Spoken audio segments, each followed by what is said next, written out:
Out Here by But I Don't Want to Be a Pirate. Northern Colorado Territory, January 1862. The campfire danced in the snow-dusted night air as First Lieutenant Jimmy Derringer, wide awake for the wee morning hour, gazed into the flames, entranced. Fidgeting with the saddle ring of his rifle as he rested, loaded and ready against his chest, he replayed the events of the past week in his mind, biting a sore into his bottom lip as he mulled, searching for something he'd missed, some aspect of things that could clear away the sense of doom in his heart, fiercing with every minute in pace with the worsening storm. Though the wind was mild, Jimmy was becoming quite cold, frozen to the bone to be sure, and he worried that he may have strayed off course in the whiteout, now in the wee hours of its third uninterrupted day and growing more severe by the hour. This was all less than ideal, no doubt, but the young cavalryman and seasoned outdoorsman had concerns of a far more troubling nature than of a storm or of steppe, as he puzzled into the campfire's prancing glow.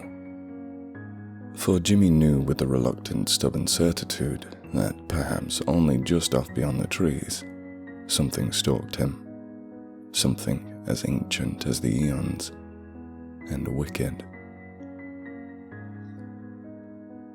A week prior, on the first day of the journey, Jimmy had ridden out on Camp Collins, with orders from Company B of the 9th Kansas Cavalry, off to take over for the winter as a newly minted ranger of the Mountain Wilderness Patrol, replacing a fallen colleague. Promoted to his rank only just recently, Jimmy had been eager to dust his boots and prove himself a capable first lieutenant on his first true assignment, and his performance was to be evaluated, as became painfully clear upon his arrival at the riverside camp of his new riding companion and superior officer, with whom Jimmy had been told to rendezvous at the base of the Rocky Mountains. The campsite had appeared vacant when Jimmy had ridden in, and reckoning that his new patrol partner was off answering nature's call or something like that, Jimmy called out, announcing his arrival. In an instant, Jimmy was thrown to the ground, blinded in the late morning sun and choking for breath as a rope noose bit tightly around his neck. As suddenly as the ambush had commenced, the chokehold loosened, and a firm hand from behind grabbed Jimmy's wrist, yanking him to his feet. Still gagging, Jimmy spun around to meet his attacker. "If I was an Injun, a loudmouth like you'd be headed for a mighty unsavory month, son. That's how long a kid like yourself would live after having your scalp taken.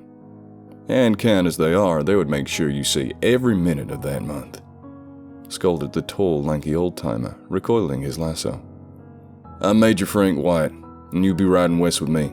Got it?" Blushing with embarrassment, Jimmy nodded meekly. "First Lieutenant Jimmy Derringer reporting, sir." He was awestruck by the sheer brute strength the stringy codger had. "That's all very good. Now get yourself sorted right out. And fix your collar, son. You're a ranger of the mountain patrol now, for heaven's sake," Frank ordered as he moved and began packing up his horse. Yes, Major," returned Jimmy, trying to feign the confidence that had been knocked out of him.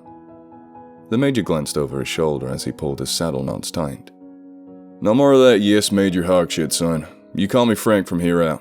Where we're headed, there's no cavalry and no law, and certainly nobody gives a donkey's pudding ass about your fancy rank, nor mine for that matter. Understood?" Jimmy nodded, still unsure whether he was getting some tough love or an unsavory portrait of his new commanding officer, as they mounted their horses and trotted westward along the river, through the thin, brittle January ground frost set in high relief against the pale blue sky. "That bit about the Indians and the scalp, you haven't seen things like that, have you, Major? Frank?" From ahead, Frank peered back over his shoulder at Jimmy and smiled mischievously. "Son, you won't believe what you find out here," he barked with a chuckle. As the men rode through their second day, Frank grilled Jimmy on this matter and that, seemingly in attempts to poke and prod, feeling around for the young lieutenant's weak spots. Stopping for a late morning meal at a small river bow served as a venue for what had seemingly become the pastime of the trip. Having finished his fill, a meek feast in line with his slender stature, Frank commenced to polish his carbine with a handkerchief as he rented to Jimmy. I see you brought a full bale of .44 cal for your lever gun there. What do you think you'd be up against? Banditos? Pressed Frank mockingly. Son, the trouble out here sees you long before you see it. Matter of fact, let me ask you something, boy. Do you know the purpose of this here patrol? I think so, yes sir.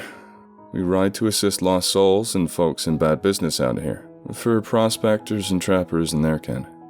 Jimmy replied with a raised brow, not entirely sure what Frank was after. That was my impression anyhow. Yeah, sometimes sure, Frank replied, unsatisfied. Most times, though, the bad business is long gone, and there aren't any folks left needing assisting. You know why the hell you bring that spade there? He asked gruffly as he pointed to the shovel slung in Jimmy's saddleback. It's because we's the last dispatches for folks that meet their ends out here. Usually the only assistance the folks we find will need is going to be our help digging a nice deep hole. We retrieve last legacies of parties far beyond helping, son. And most times such folks' fates are as good as guessing. Jimmy tried to hide his grimace in response to Frank's, frankness. Seemingly feeding off of Jimmy's unease, Frank laughed with a sadistic sort of sarcasm. You sucker green kid, you won't believe what you'll find out here. To the best of Jimmy's memory, the third day was when the tone of the entire venture had moved beyond the mere frustration of Frank's lecturing, and into a place more ominous. The late afternoon was grey, imbued with thick, billowing cloud cover. Though the morning's ride had been uneventful, the casual atmosphere evaporated as the riders came upon a frosty, river-split meadow. A herd of elk could be seen on the meadow's far edge, just next to where the river flowed out from the woods. But something about the scene was unnervingly off, though Jimmy could not discern exactly how until they came to within 100 yards. The elk herd, of some 15 healthy-sized adults at fewest, was lifeless. Lifeless but frozen in place, as solid blocks of ice with each covered in a finger-thick, transparent ice shell that glistened as if it were all candy coating. But it was their pose that shook Jimmy the most deeply. The herd seemed to be frozen in recoil, terrified. The faces of some were frozen in petrified shriek. Others were ossified into the beginnings of a turn and run as they crammed and clambered over each other to get away. But each and every elk's glossy, dead eyes were locked in sheer horror onto a single spot at the edge of the woods. They had been fleeing from something. Mother Mary in hell, what did they see? Jimmy probed, anxiously gripping the horn of his saddle as he solicited for answers, even condescending ones.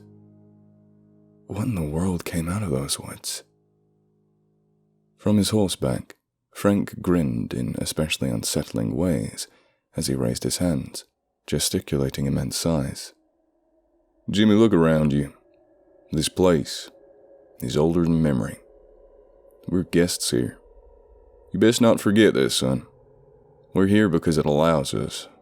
Now follow close, he said, nudging his horse into a trot with a light kick and flick of his reins. That night at camp, Jimmy rehashed the elk herd once again, wondering aloud. He hoped that Frank would yield some explanation, if just to salve his poor riding partner's nerves, but Frank waved away Jimmy's concerns. I'm sure it would have made perfect sense if you could have been there in the moment when it happened, kid. That's how things like that are, he said, standing up from the campfire and strolling over to his pitch. I've seen a million things just as strange out here, or stranger.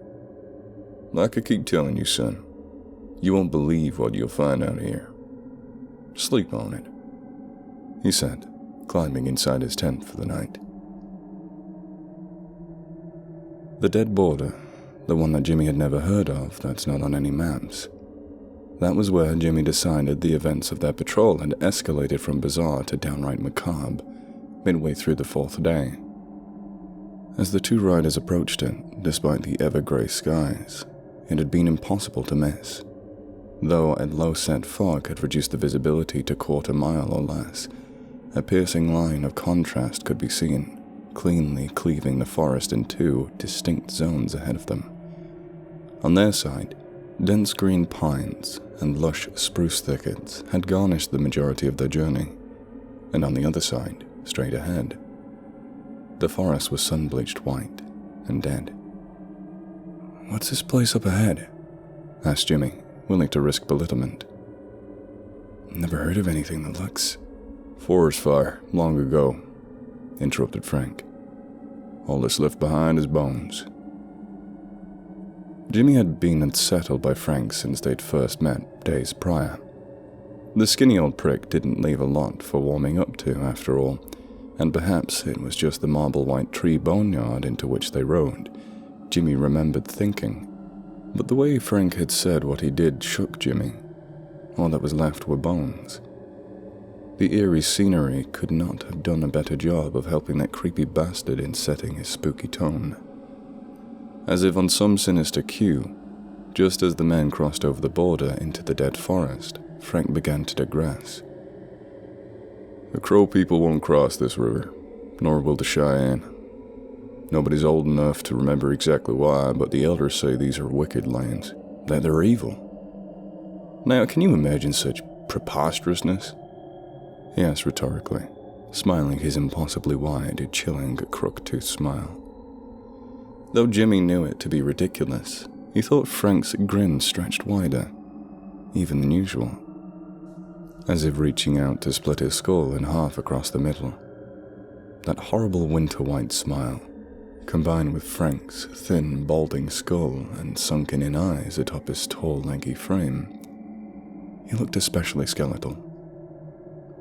Yes, though Jimmy knew it was absolutely improbable, he could almost swear that Frank's limbs seemed to be even longer, even lankier than before.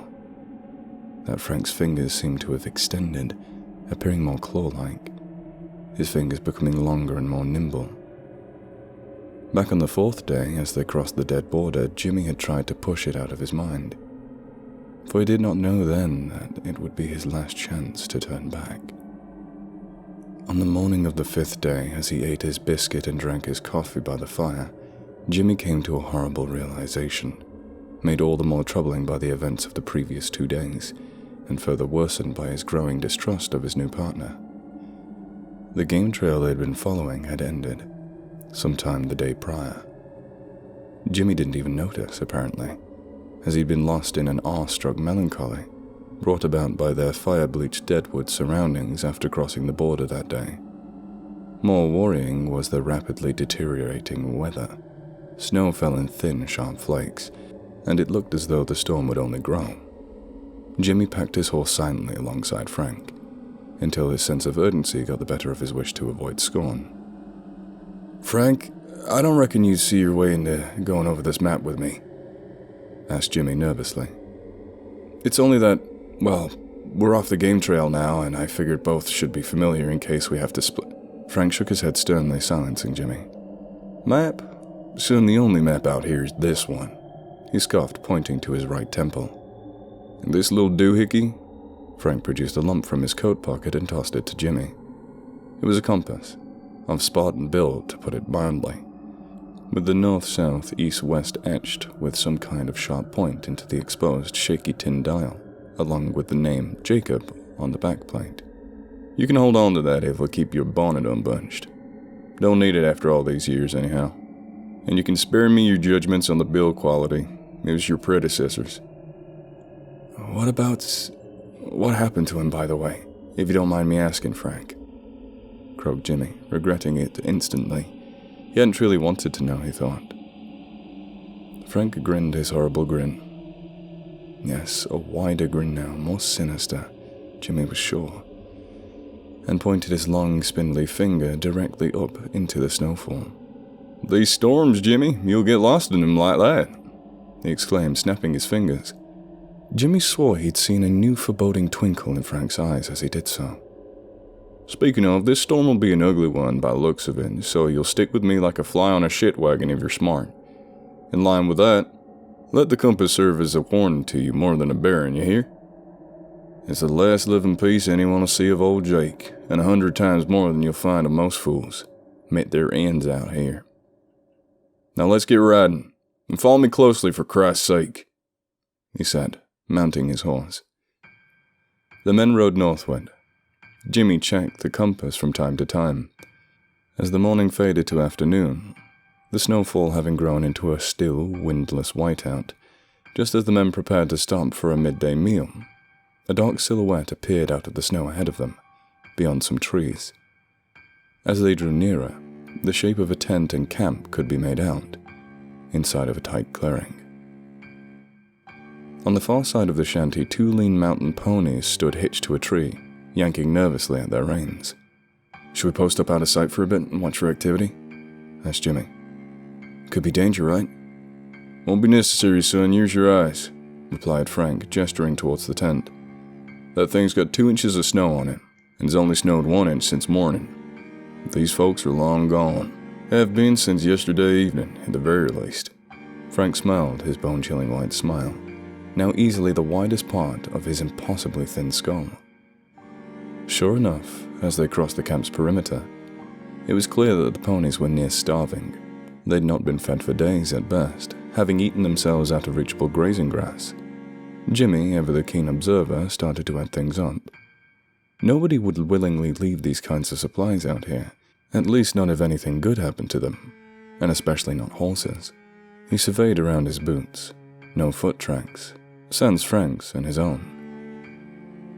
He could rule out a bear or a wolf ambush, as a mere inch or 2 of snow wouldn't sufficiently bury evidence of the ensuing struggle, and nothing of the sort could be seen.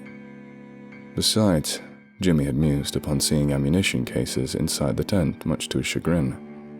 What in the world would take down well-armed men, yet leave horses unharmed, tied defenselessly to trees? Jimmy massaged his brow in disquiet confusion, puzzling. "Son, I keep telling you over and over," Frank chuckled. "Yeah, Frank, I get it, all right?" Jimmy hissed, forgetting himself in his growing panic, balling his fist into fright and rage. "I won't believe what I'll find out here," he said mockingly, trying to keep the nervous tremble out of his voice. "Well, I believe it just fine, Frank. Believe me." He spun around towards Frank. "And you need to start taking all of this more Frank was nowhere to be seen. Jimmy was alone. With that, his final nugget of remaining fortitude vanished. With a lightning strike haste, Jimmy mounted his horse and rode onward, continuing north. He wanted nothing to do with the deserted camp at that point, and his wits were shaken far beyond use. He rode at a brisk trot, as fast as the terrain would allow, through the night, and still on through to the next day, lost and terrified in a stupor. He stopped and made camp only when the blizzard rendered further passage impossible. As he pitched his tent, he could swear he heard a voice on the evening wind. It was cackling. The flash and gun-crack report of an air bubble rupturing inside one of the fire logs jolted Jimmy, ripping him out of his umpteenth flashback of the previous week, back into the present. He'd seen no sign of Frank and his horse in the day and a half since he'd fled to the deserted shanty, and he didn't care to dwell on it. As soon as the sun rose, Jimmy would continue riding on, no matter the storm's fierceness, even if he'd see no further than the tip of his own nose. He needed rest, as riding through the night had left him exhausted.